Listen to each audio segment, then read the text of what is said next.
کیا شیشہ دیکھنے یا گھٹنے کھلنے سے وضو ٹوٹ جاتا ہے یا نہیں؟ دیکھو جن چیزوں سے وضو ٹوٹ جاتا ہے نا ان کو تو ہم سمجھتے نہیں ہیں، اور جن چیزوں سے وضو نہیں ٹوٹتا ہے اس میں ہم بار بار وضو کر رہے ہوتے ہیں۔ تو اچھی طرح سے سمجھ لیجئے کہ کن گناہوں سے، کن کاموں کی وجہ سے ہمارا وضو ٹوٹتا ہے اور کن باتوں سے، کن گناہوں سے ہمارا وضو نہیں ٹوٹتا ہے۔ شیشہ دیکھنا تو کوئی گناہ ہی نہیں ہے، تو اگر آپ نے شیشہ دیکھ لیا تو شیشہ دیکھنے سے ٹوٹتا ہے۔ گھٹنے کھلنے کے تعلق سے بعض لوگ یہ سمجھتے ہیں کہ اگر ہمارے گھٹنے کھل گئے یا کسی نے ہمارے گھٹنے دیکھ لیے تو ہمارا وضو ٹوٹ جائے گا، جبکہ ایسا بالکل نہیں ہے۔ اگر آپ کے گھٹنے کھل گئے تو اس سے آپ کا وضو نہیں ٹوٹے گا، کسی نے آپ کے گھٹنے دیکھ لیے تو بھی اس سے وضو نہیں ٹوٹے گا۔ ہاں اتنا ضرور ہے کہ آقا علیہ السلام نے ارشاد فرمایا الفخذ عورت، یعنی جو ران ہے نا، ران جو سطر میں شمار ہوتی ہے، تو آقا علیہ السلام نے ارشاد فرمایا کہ جو ران ہے وہ سطر میں شمار ہوتی ہے، اس کا کھولنا کسی کے سامنے جائز نہیں۔ یعنی مردوں کی جو سطر میں جو چیزیں شمار ہیں وہ ناف سے لے کر گھٹنوں تک، عورتوں کی جو سطر ہے وہ تلووں کے علاوہ اور چہرے کے علاوہ اور ہتھیلی کے علاوہ باقی پورا جسم سطر میں شمار ہے۔ تو اپنی سطر کو کسی کے سامنے کھولنا یہ حرام ہے، جائز نہیں ہے، ٹھیک ہے۔ تو اگر کوئی اپنی سطر کو گھٹنے کھولے ہوئے ہے کوئی آدمی، تو یہ اس کے اوپر گناہ پڑے گا کیونکہ یہ عمل حرام ہے۔ لیکن اگر گھٹنے کھل گئے کسی نے دیکھ لیے تو اس سے اس کا وضو نہیں ٹوٹے گا۔ اسی طرح سے گالی بکنا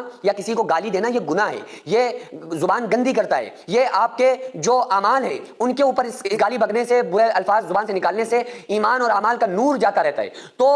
وہ تو گناہ آپ کے اوپر پڑے گا اگر آپ نے گالی بک کے کسی کے دل کو دکھایا، لیکن آپ کا وضو اس سے بھی نہیں ٹوٹے گا۔ اسی طرح سے اگر آپ موبائل چلا رہے تھے، یوٹیوب چلا رہے تھے، کوئی تصویر آ گئی اس میں یا کوئی ویڈیو آ گئی، ٹھیک ہے، کوئی ڈانس کی ویڈیو آ گئی، اب آپ نے وہ دیکھ لی تو اس سے بھی آپ کا وضو نہیں ٹوٹے گا، لیکن آپ کو چاہیے کہ اس کو ہٹا دیں، نہیں کہ آپ انٹرسٹ لینے کے لیے اس کو دیکھنے لگے۔ دیکھیں گے تو دیکھنے کا گناہ الگ پڑے گا، لیکن اس سے بھی آپ کا وضو نہیں ٹوٹے گا۔ لیکن اگر ہوا خارج ہو جائے یا آپ کے جسم کے اندر سے کہیں سے خون نکل آئے اور اپنی جگہ سے خون نکل کے بہ جائے، یا ٹوائلٹ کرنے سے، پیشاب کرنے سے، ان چیزوں سے وضو ٹوٹتا ہے۔ لہذا یہ اور جو ہمارے لغویات یا اعمال یا گناہ کے کام اگر ہم نے کیے تو اس سے ہمارا وضو نہیں ٹوٹے گا، لیکن اس کا جو گناہ ہے وہ گناہ ہمارے اوپر ضرور پڑے گا۔ تو اس لیے ان گناہوں سے بچیں، کیونکہ ان کا گناہ کم نہیں ہے، یہ ہمارے اعمال کا، ایمان کا نور بھی اس سے جاتا رہتا ہے، اور اللہ تبارک و تعالیٰ